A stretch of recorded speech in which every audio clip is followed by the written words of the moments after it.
Final Fantasy's always had a strange relationship with sequels, until the PS2 era when they thought, "What can I do for you?" and never looked back.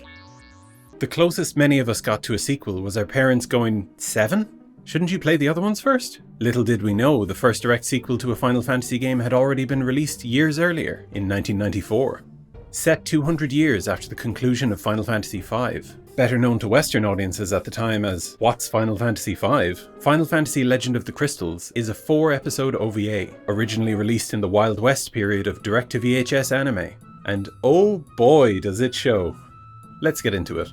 Following a long period of peace, the crystals are once again having an awful time. The fire, water and earth crystals have been stolen, and the wind is not exactly happy about it. I've never heard the wind so troubled. Enter Linali, who, along with her questionably designed grandfather, are descendants of Bart's, who was already on his 3rd name. Me, the descendant of the valiant bats who met and destroyed Exides, Lord of Nothingness? They set off to the Temple of the Wind and are closely followed by Pretz, half hero, half pest, who simply will not take no for an answer. Looks like I'm coming with you after all, old man! As they are attacked by a giant monster, Linali displays her power as a summoner.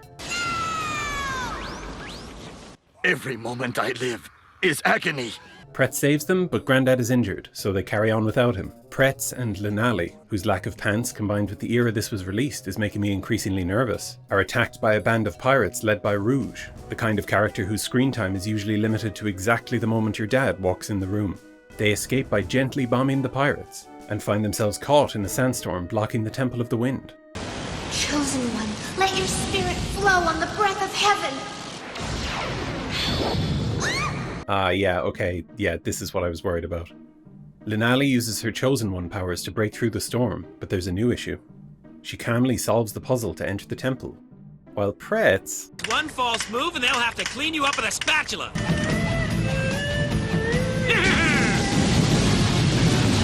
As they reach the crystal, we finally meet our villain. A singular JPEG on a brain-themed base with a robot army that sound like old Star Fox characters.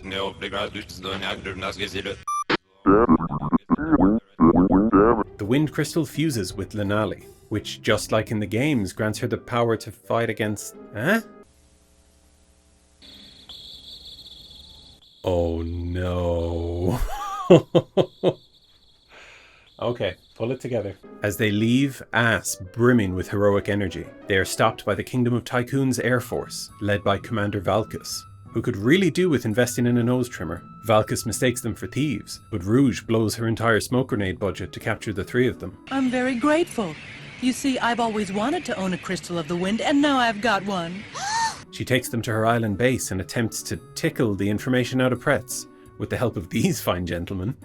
This really gets Valkus going. Keep laughing, screaming, suffering! She's magnificent. Rouge throws them in a cell where the crystal releases a tiny ghost baby. Mead? You're really the Mead? You? No. Oh, it's Mid. Well, Mead, I suppose. Which Mead's that? Mead was one of the legendary valiant ones who defeated Exides long, long ago and saved the 4 crystals. Huh? That's a very generous way of saying he held the toolbox while his big-brained granddad built everything. Forgive me, Linali, but will you please keep the crystal just a little longer in order to hide its presence from the others? The forces of darkness and oblivion. Some call them Death Gyunos. Rouge takes Linali away, having decided to rather ominously remove the crystal from her by force. Valkus breaks them out of the cell, and Pretz arrives to save Linali. Alright, what are you doing to her? As you can see, nothing too gruesome. I'm making her drink prune juice, 6 glasses of it so far. Prune juice? Have you seen the size of that thing? They make a break for it as the alarm sounds and Rouge's crew chases them. Yeah, don't worry, I saw it too. Just as they are about to have a showdown, the Death Gyuno soldiers appear in their ill-advised melee-only aircraft. Pretz draws their attention so the others can escape, and Rouge learns that stockpiling enough explosives to sink an island is a bad idea when you happen to live on said island.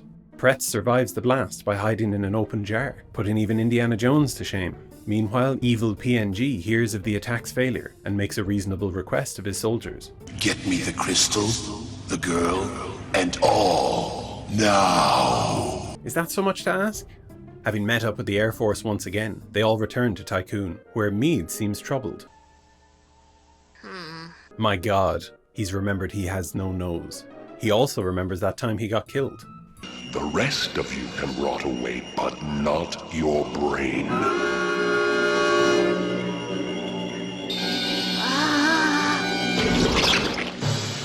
Yeah, that's what you get for stealing my chocobo, Sid. Needing to get to the Death Gyunos base on the moon, they decide to enlist the help of a dragon sleeping under Tycoon. This is about what I've always imagined heaven looks like.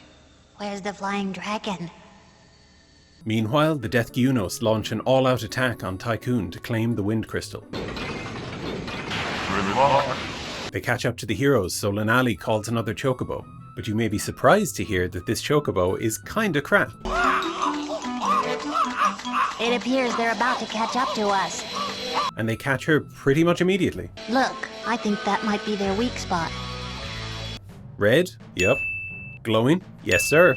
That there's a weak spot. After landing The pretty clouds are gone now and we're there! safely, Pretz swims out to the Dragon Shrine. But Lenali has other ideas to get in.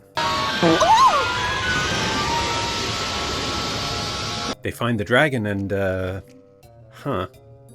He's adorable, isn't he? Is he?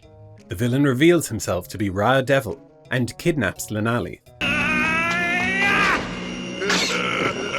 Come on, man. Weak spots. We went over this. The dragon goes big mode, and Pretz flies out on its back.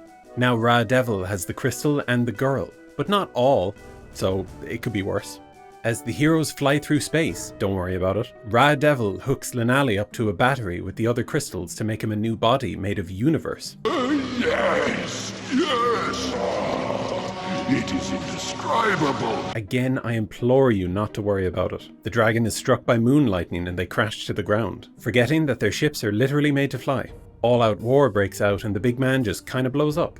Pretz saves Lenali, who doesn't have a scratch on her and couldn't be happier to see him.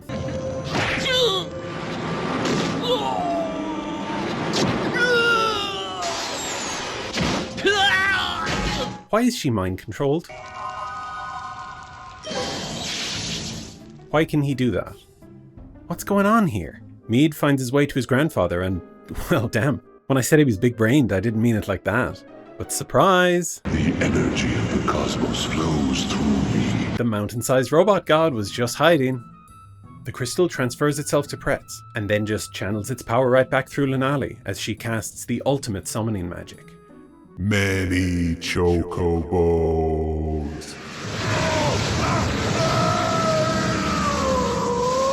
Ra Devil makes one final attack that still wasn't worth drawing a second frame for, apparently. Pretz gets to do the cool guy finishing move and the job is done. With the world saved and the disappointing villain defeated, Meade gets to join the whole gang in the afterlife, and Lenali is reunited at last with her disgusting baby dragon.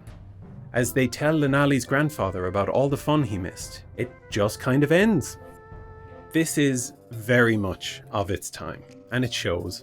Fan service, reused shots, like a lot of reused shots, and a really half-baked villain, all make this feel like it was thrown together primarily for name recognition.